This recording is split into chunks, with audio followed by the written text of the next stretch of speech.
Hello and welcome to Ednews-TV. I am your host, John Ayomide. Today we are joined by Mr. Kirupa-haran, General Secretary of the Tamil Center for Human Rights.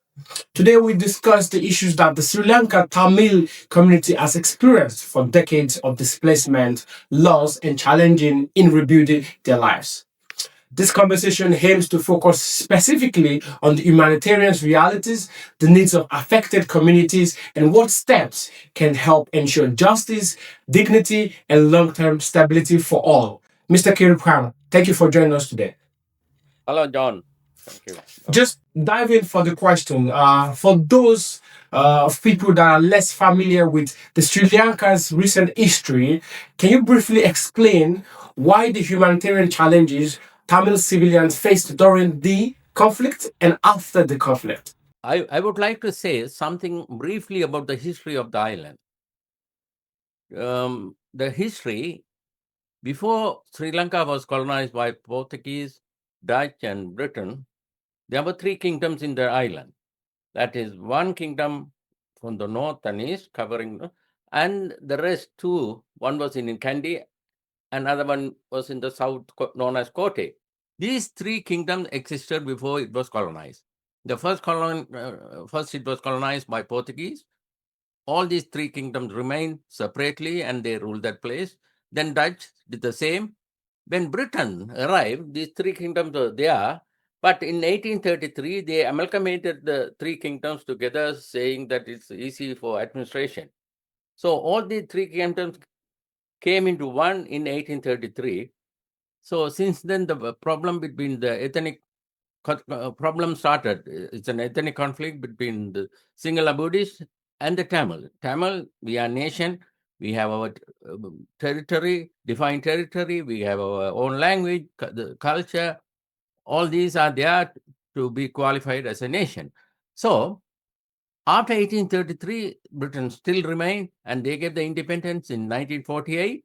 When they gave the independence, what happened was they gave the power to the numerical majority Sinhalese because they had two kingdoms in that island. So, since even before 1833, there were problems.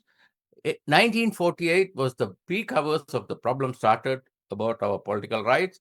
So, various Tamil leaders had pact signed with the various prime ministers, or they didn't implement the pact and they thrown all those pacts in the bin. And so, in conclusion, I can say since 1948, first three decades of non-violent struggle by the political leaders.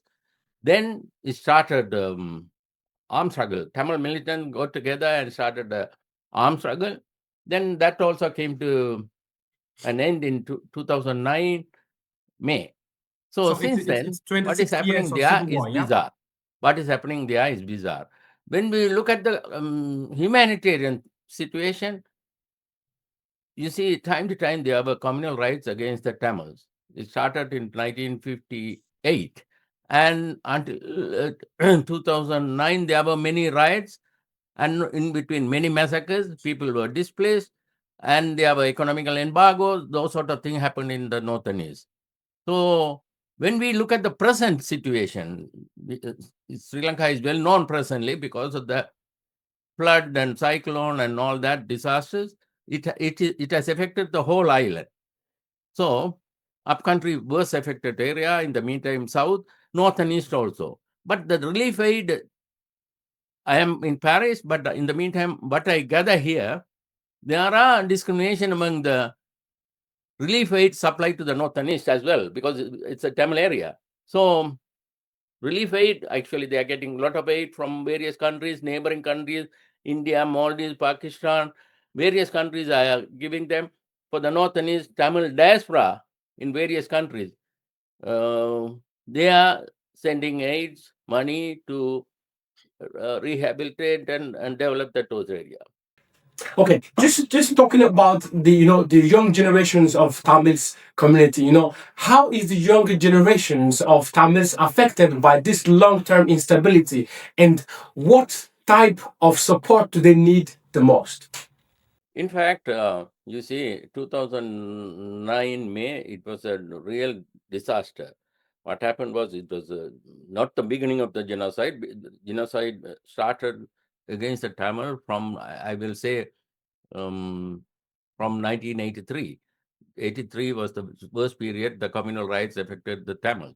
Then, during the war and all, even though economic embargo and lot of shortcoming in food supplies and all, after 2000 May, nearly, I think, 300,000 Tamils were ended up in a camp where they were seeking help of the Sri Lankan army, Sri Lankan government.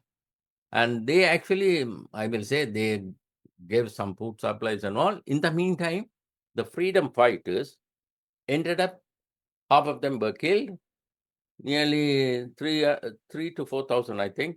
They surrendered to the Sri Lankan forces.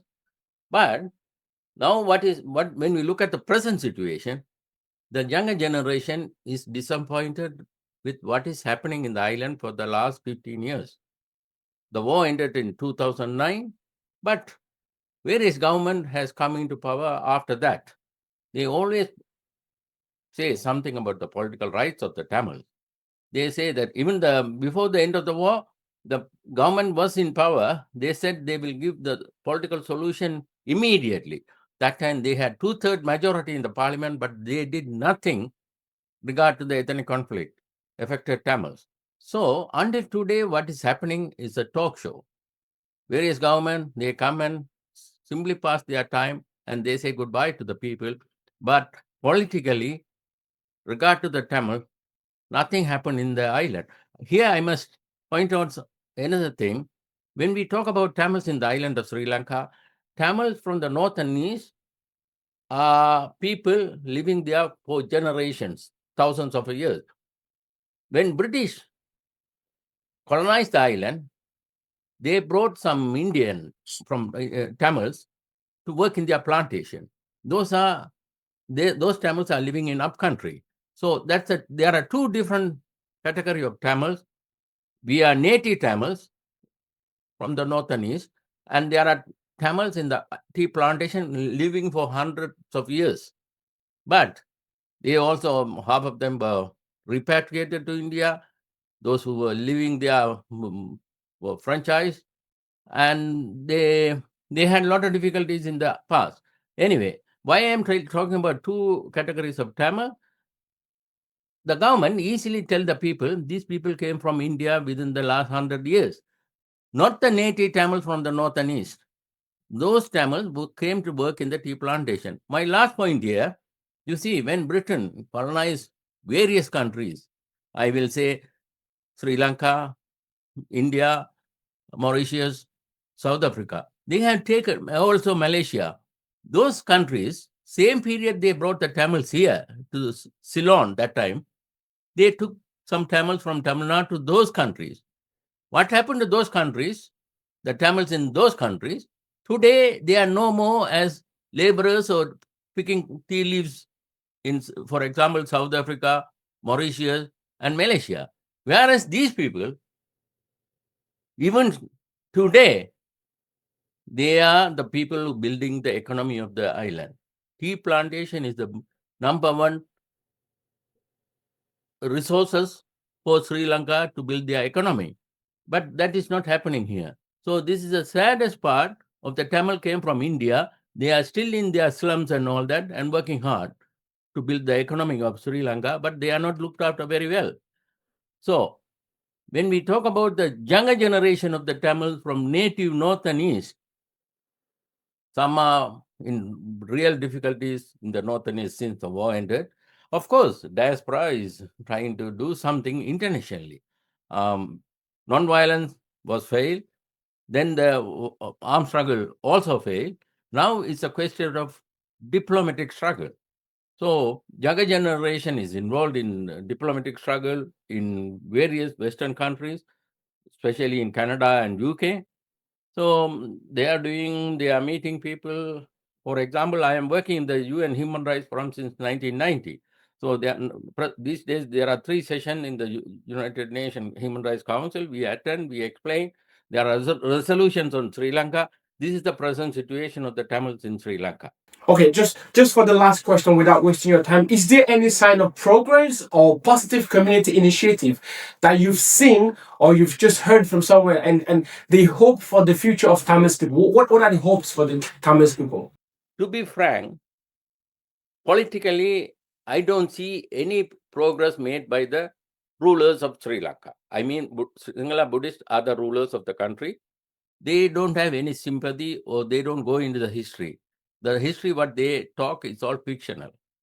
Now, when we look at us, the Tamils, soon after the 2009 May, soon after 2009 May, we are also divided into many groups. Those days we were united to the maximum. Any conflict, there are divisions, but this conflict has divided many groups, and I won't say we are also very powerful enough. In the meantime, Tamil leaders within the country, they are not matured. They don't know how to do the negotiation. They don't know whom to talk, what to do. So we are in a dilemma presently. This is the situation. No progress in Sri Lanka about the political rights of the Tamils. Mr. Kirupa, thank you for sharing your insight and shedding the light on this kind of humanitarian challenges. Thank you very much. Thank you, John.